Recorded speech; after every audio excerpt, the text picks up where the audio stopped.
Ami de la Formule 1, Toto Wolff vient de faire une déclaration fracassante que personne n'attendait, et ces mots changent complètement la lecture de cette fin de championnat.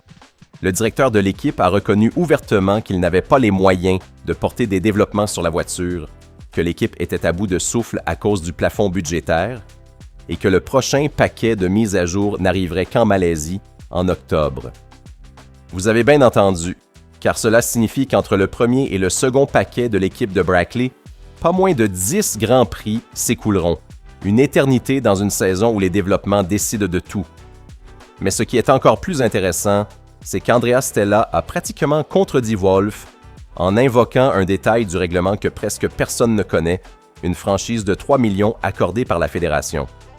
Ensuite, il y a la Ferrari, qui à Zandvoort a laissé passer une course qui aurait pu valoir bien plus, avec des données de chronométrage de Leclerc absolument stupéfiantes. Et enfin, les chiffres liés à l'Aduo 2 qui arrive à Monza, avec une modification qui pourrait sauver la Ferrari sur un circuit qui semblait jusqu'ici être un véritable cauchemar. Et maintenant, je vais vous raconter tout ça dans le détail. Si vous ne voulez rater aucune actualité sur la Ferrari et sur la Formule 1, laissez un like à la vidéo et abonnez-vous à la chaîne pour rester toujours informé. Cela dit, commençons tout de suite avec l'analyse détaillée. Partons de la course néerlandaise, car les 4e et 5e places ont une fois de plus le goût d'un potentiel inexploité. Et il y a une donnée qui explique tout de manière criante. La moyenne des temps autour de Charles Leclerc, en excluant les arrêts et les neutralisations, était pratiquement identique à celle d'Andrea Kimi Antonelli et de Lando Norris. Et attention, le pilote monégasque a passé énormément de tours bloqués derrière Piastri et Russell, et il a allongé ses relais pour chercher un avantage sur les pneus. Les mises à jour sur le fond plat ont donc prouvé leur efficacité, avec un train arrière nettement plus stable, mais la position de départ a pesé énormément sur une piste où doubler était pratiquement impossible. Et il y a un moment qui a tout changé. Leclerc avait construit une situation très intéressante dès le premier départ, se retrouvant en position de se raccrocher à la tête de la course à la relance avec un pneu neuf.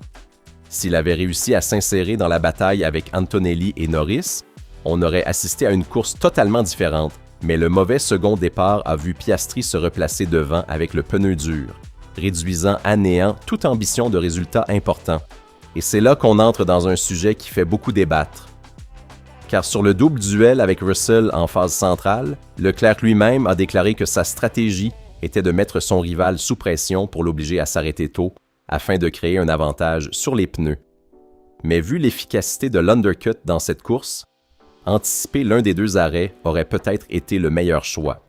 Leclerc et le muret se sont au contraire concentrés sur le fait de retarder les arrêts, obligeant pourtant à chaque fois le pilote à repartir 6 ou 7 secondes derrière son rival et à pousser pour le rattraper. Une situation vraiment frustrante. On a l'impression qu'en Ferrari, il y avait une conscience claire du déficit moteur important, à tel point que, sans un avantage significatif sur les pneus, le dépassement aurait de toute façon été impossible sur la ligne droite finale. Et de l'autre côté du garage, Lewis Hamilton a livré une excellente course avec la gestion des pneus au centre de son programme et une tentative d'effectuer un seul arrêt.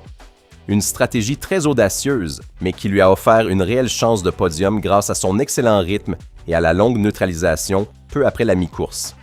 Le seul vrai problème a été les tours effectués derrière Leclerc, où Lewis a perdu environ 3 secondes. Et l'embarras de la Ferrari sur les consignes d'équipe est apparu au grand jour. La tentative initiale du muret était de ne pas donner d'ordre et de faire rentrer Leclerc au premier tour où Hamilton était collé à son arrière, mais cela, selon le monégasque, allait à l'encontre du plan établi avec Russell, et c'est pourquoi il a refusé de s'arrêter immédiatement. Une discussion s'en est suivie, qui s'est terminée par un compromis et un arrêt au stand après 3 tours, ce qui a mis Hamilton dans une colère noire, bloqué derrière.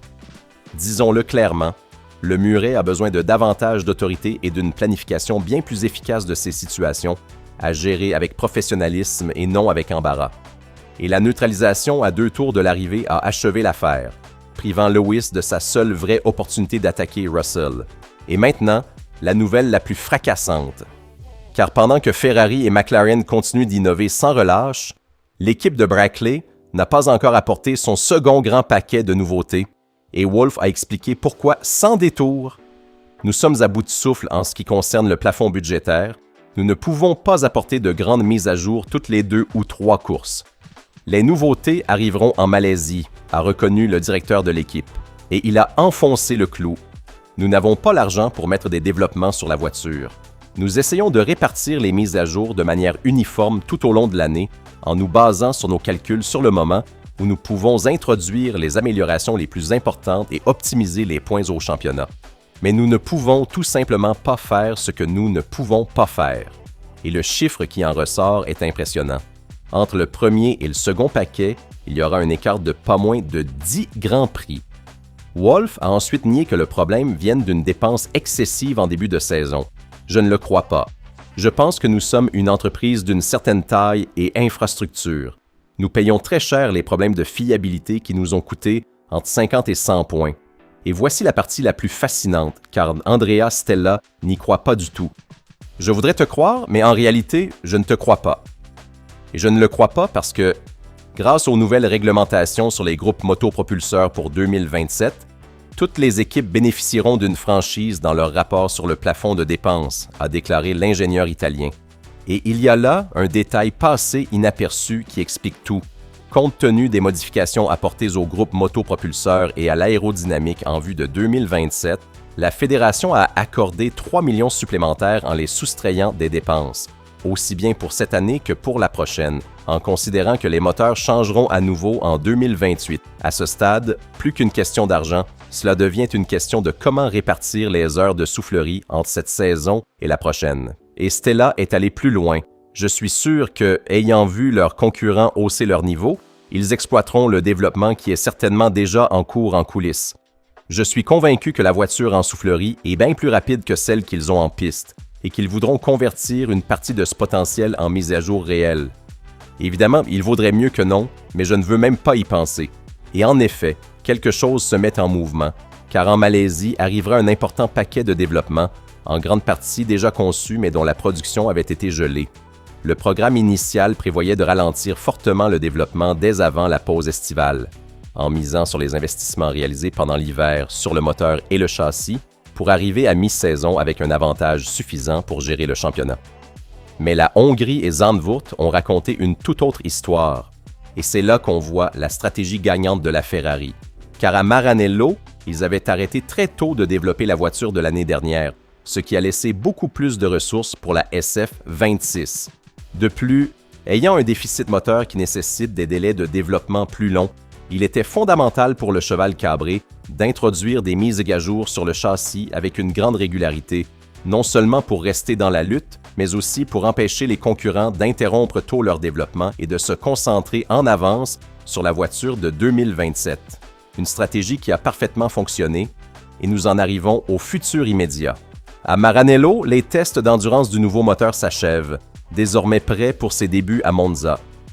La spécification à Duo 2 disposera d'une turbine plus grande et d'un compresseur nouveau, ainsi que d'autres améliorations sur les composants auxiliaires, et l'on attend un gain d'au moins 10 chevaux. Mais le point le plus important est ailleurs. On vise surtout à améliorer l'efficacité globale et à exploiter différemment le turbocompresseur. Le gain n'est pas seulement direct en chevaux, mais aussi dans la façon dont le moteur fonctionne, interagit avec la voiture et permet d'élargir la fenêtre de fonctionnement. Et le choix de passer à un turbo plus grand devrait aider l'efficacité aux grandes vitesses et surtout sur des pistes qui auraient pu être dramatiques avec l'architecture actuelle, comme Mexico. Nous en avons eu un avant-goût en Autriche, où la Ferrari, malgré la première mise à jour, a dû courir un peu en défense entre les contraintes de refroidissement et les choix conservateurs de cartographie moteur. Et si tout se passe comme prévu, la nouvelle spécification sera disponible immédiatement pour les équipes clientes aussi.